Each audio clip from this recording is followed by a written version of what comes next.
Merhaba herkese.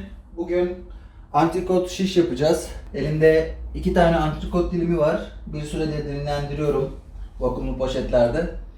Şimdi bunlarla ilgili hazırlığımızı yapacağız. Şöyle küçük bir tahtam var ama beni idare eder. Bir kalem alıyorum. Antrikotum bu şekilde vakumlu poşette dinleniyordu. Hemen suyunu süzüyorum. Şu şekilde. Burada 2 dilim var. Bir tane de şöyle doğradığım antrikotları koymak için kap ayarladım. Bıçağımı alıyorum.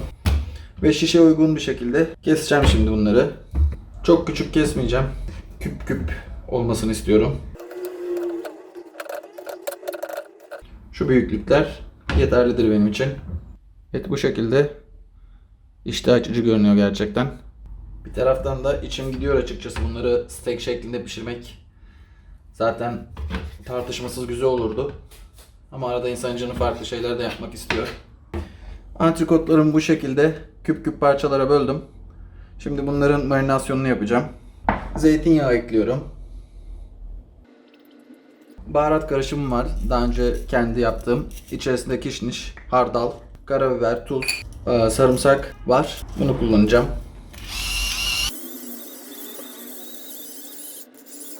Şöyle artık kurumaya yüz tutmuş taze biberiyem ve taze kekim var. Onlardan da biraz ilave edeceğim. Şu şekilde yalnızca yapraklarını koyuyorum. Biraz da biberiye ekliyorum. Bu kadar yeterli. Bunları şimdi bir kaşık yardımıyla karıştıracağım. Evet arkadaşlar, etlerimin marinasyonu için gerekli hazırlıkları yaptım. Etimizi beklesin. Şimdi sebzelere geçiyorum. Bir yeşil, bir de böyle kapya biberim var, kırmızı. Onları şu an çekirdeklerini ayıklıyorum. Bu arada ben arpacık soğanlarımı ayıkladım. Onlar hazır. Bunları da şişe geçecek şekilde şöyle göz kararı uygun ölçüde kesiyorum. Mantarlarımı da şöyle kağıt havluyla siliyorum. Bu arada ben yıkadım bunları. Normalde yıkanmaz derler ama benim içim çok rahat etmiyor. Şöyle tertemiz görünmesini istiyorum. Şöyle şişlerim var, metal şişler. Başlayalım hemen.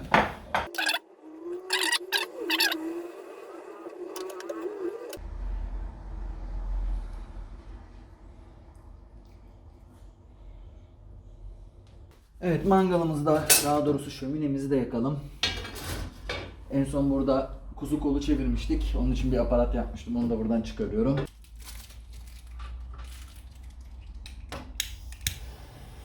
Meşe odunu kullanıyorum. Meşe kömürü de kullanıyorum. Şu anda meşe kömürü kullanıyorum. Bu kadar yeterli olacaktır. 15 dakikaya yakın sürede kömürler yanar. Etlerim zaten şişlerin 5 dakika içerisinde pişer diye tahmin ediyorum. Arkadaşlar, bugün kömür yaktım. Yüksek ısıya ihtiyacım olduğu için ve çabuk yanmasını istediğim için meşe kömürü yaktım. Normal şartlarda odun kullanıyorum. Meşe odunu. Bu kömür de bir acayip, inanılmaz hızlı yandı ve inanılmaz kıvılcım çıkardı. Kömürleri fırlattı. Patladı, çatladı. Şömine için riskli. Evin içinde olduğu için normal şartlarda mangal için ideale yakın bir kömür.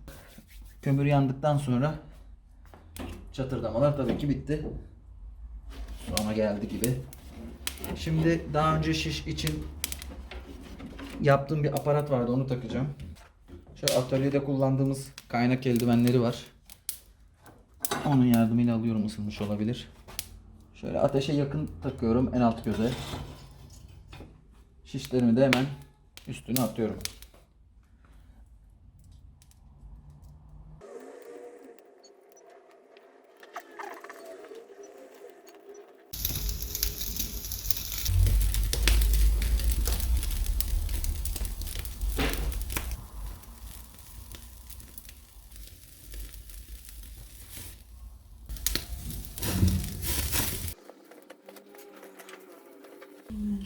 Evet arkadaşlar, şişlerimiz hazır.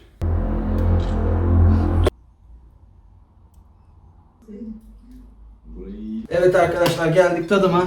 Vallahi inanılmaz güzel görünüyor. Çok da güzel kokuyor. Eminim çok da lezzetli. Aslında emin değildim. Antrikotu harcadık mı acaba falan dedim baştan. Bakalım. sizin için tadıyorum. Efsane.